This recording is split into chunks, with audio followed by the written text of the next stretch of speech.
So I'm going to add the zipper pocket to the back of the bag now. This is zipper pocket number 4. I've already basted the zipper. It does say a 14-inch zipper in the pattern, but you could get away with a 13-inch. I don't know why I put 14. You just trim it down anyway. Okay, so I've basted that, like I said, with 1/8 of an inch from the edge so the stitching doesn't show later. The zipper is right side down. We grab our pocket lining and line it up with the edges of the zipper, just like we did all the other pockets.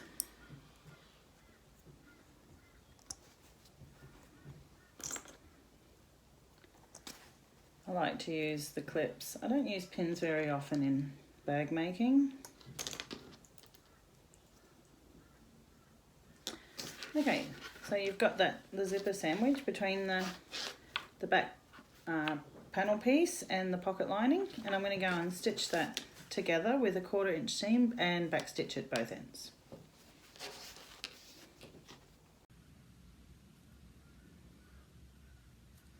Okay, so I'm stitching it with my zipper foot so I can get as close to so that the zipper teeth don't get in the way of my other foot.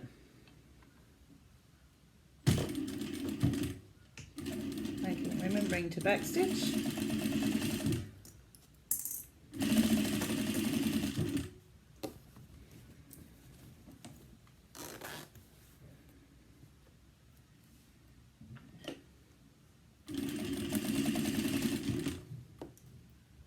You might notice that the camera wobbles a little because I have the iPad filming this and it's on a stand that has a bracket and it's attached to my table, so when I sew it tends to move a little bit. Sorry about that.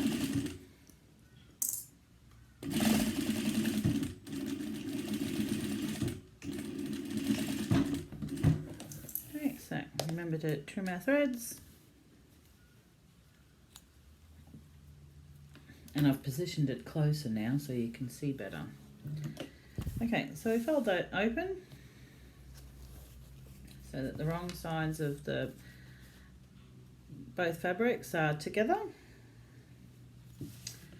Take it over to your iron and press it, or use your fingers like I do to pull it away from the zipper.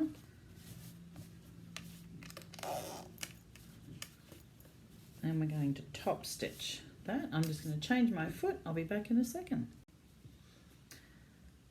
Okay, so I've changed my foot and we're about to top stitch. So I'm just going to change my stitch length up to 4.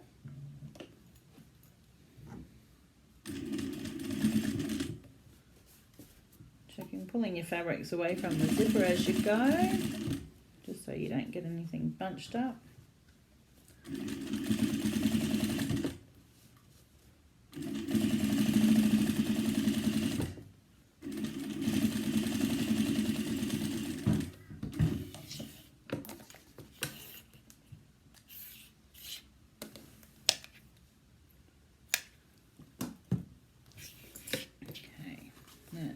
Grab your pocket lining, fold it over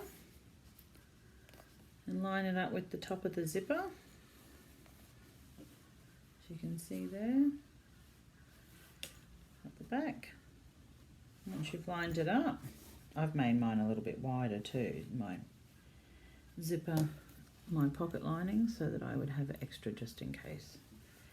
And I can use the same foot, opening my zipper a little bit. And just base that to the top there with a 1/8 inch, or just go as close as you can to the edge just so it's attached.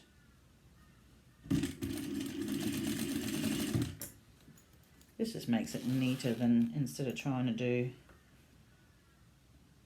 both pieces together. I find that I would always have one that would slip. That in, making sure you're lining your edges up as you go along.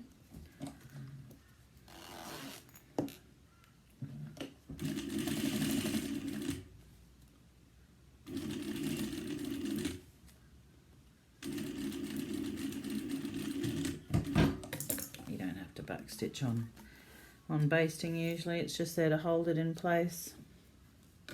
Okay, so then I'll come back and we'll do the top panel piece. Okay, so I've laid the top panel piece, the exterior one, over top of the zipper and the pocket lining and used clips to hold it together. And I've changed my foot again to the zipper foot so I can do the 1/4 inch.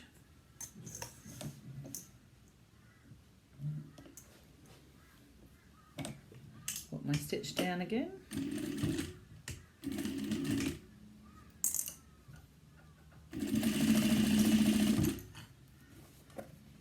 And then just make sure you move that zipper pull. You can either go back or forward, whichever is easier.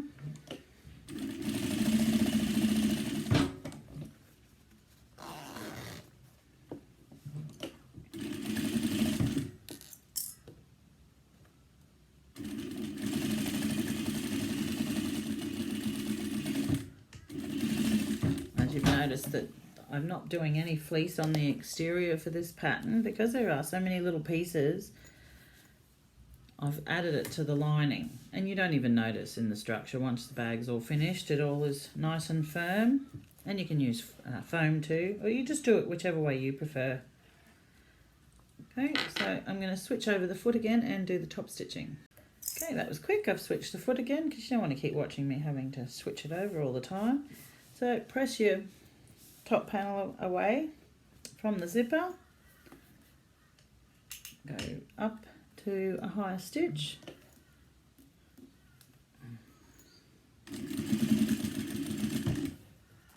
for those people who are new to sewing, notice I always hold the thread when I start because that actually gives you a good tension on the thing. Sometimes my machine will just sit in the same spot if it's too close to the edge when I'm top stitching.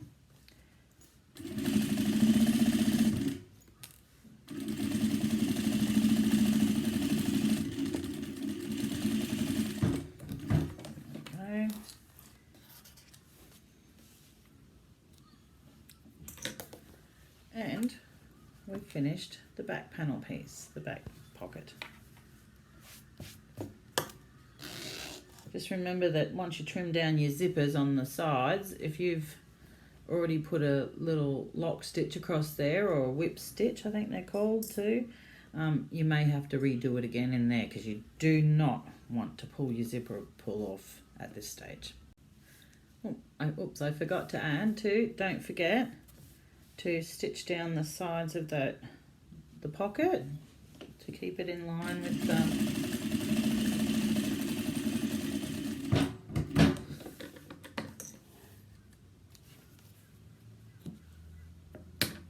and then the other side I usually do from the back to lining up. I think this one overhangs a little bit. Just as long as you do it in the seam allowance. You don't want it showing on the bag later. And I don't like unpicking, so I don't think anyone likes unpicking.